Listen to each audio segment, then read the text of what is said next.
Right, out of position, but fairway wood will get me back in play.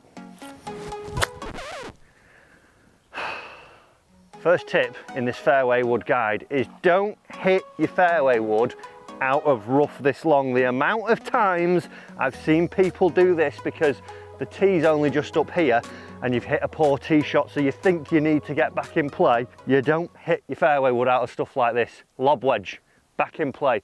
Come with me, I want to show you where it's going to be acceptable, because in this video I'm going to give you a couple of things, this being one of them, that is going to help you become a better fairway wood player. So we know thick rough isn't good.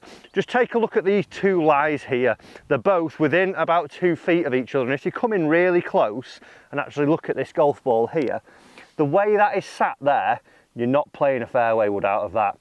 It's down in a little indentation and it's a little bit of grass. So when we actually get the club in there, you can see now the ball's sat below the face there. I'm going to struggle to actually get a lot of that face onto that ball. So that would be a no-go. 7-iron, 6-iron maybe out of something like that. If you look at this one though, like I say, 2 feet apart, it's found a nice little tuft of grass, and as I put the club in now, it's almost like it's on a tee peg. So at this point, I'm going to be able to actually play my fairway wood out of this one. So I can address it. I can now actually think, well, I was out of position off that bad tee shot. It's sat okay where I can get a good strike on it. So now is the time where you would play your fairway wood and maybe hit one just like that. So tip number one, make sure you're choosing the right lie before we even think about how we want to strike them and how we're actually going to play these woods. Avoid the long stuff, please. I've seen too many. It's breaking my heart. Let's take a look at the next one. So now we've established where we can't play our fairway wood from and where we can play our fairway wood from. This is probably a scenario actually on the fairway where I would imagine a lot of golfers are using this club for maybe getting onto par 4s in 2, par 5s, you know, and it becomes, as you get maybe a tad bit older or a higher handicapper, a club that you really need to rely on. And if you're not striking it, it really sort of labours you to get towards the green. So we need to make sure we're getting a good strike with this one, and I want to give you a little rundown of your setup to make sure you're getting that right firstly. So a couple of things I just want to check with you to make sure that you're getting these right when you are using your fairway wood. Now what I see a lot of people doing is adopting their fairway wood either like a driver or like one of their mid-irons. So we sometimes see something where, well, I've been struggling, I've been topping quite a lot, so we see the ball creep back in the stance. If we had a line running up from the middle of my body here now, what we would see is that ball would be pretty much on it or just in front of it. And unfortunately, because you want to try and get a little bit of a shallow angle of attack on this, you end up moving back and end up actually worsening your problem and really cementing those tops. Vice versa, again, if we left the ball now on the line, we might actually have it too far forwards and playing it a bit like a driver, and we end up getting it maybe a little bit too thin, or we end up actually catching the ground a little bit before we actually hit the golf ball there. So something I want you to just do before you would maybe have a practice session or you're working on your setup, and if you're practicing out on the course you can do this as well. Take your club and just place it down like this.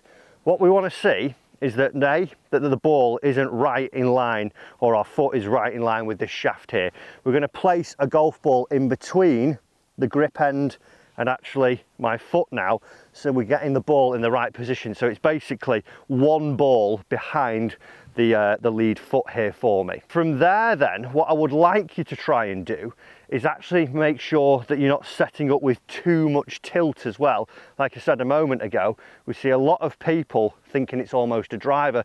So I see a lot of this going on, thinking I'm going to help it up into the air, and we see some excessive spine tilt. I'm really behind the line that's coming up from the golf ball there now. What I want you to do is try and make sure that as you take your setup, we get that good ball position. And from here then, I only want to see a marginal tilt, a tiny little bit of tilt there. We can see now that I've actually got some spine tilt behind the golf ball, but it doesn't look excessive. If we can do these two things, get the ball right and get the setup right, we're in a good position to start striking it. Then I want you to take this feeling to the golf course with you. Guys, before we get into this next part of the lesson, if you're enjoying it and they're helping your golf game improve, hit that little subscriber button for me there, totally free to do. And also, why not leave us a comment on something that you are struggling with in your golf game, and it could feature in one of our next lessons. Let's have a look at the final thing. Now, as a kid, I used to enjoy hitting 2 golf balls down at the driving range. Probably annoyed everyone else, but it was always quite a funny trick that you could do. And that's what I want you to try and imagine you're going to do when you are playing your fairway woods. A lot of people would get this wrong. My object ball now is this one, the back golf ball. But what a lot of people would try and do here would almost actually come up over the object ball and go over the top of the other golf ball as well.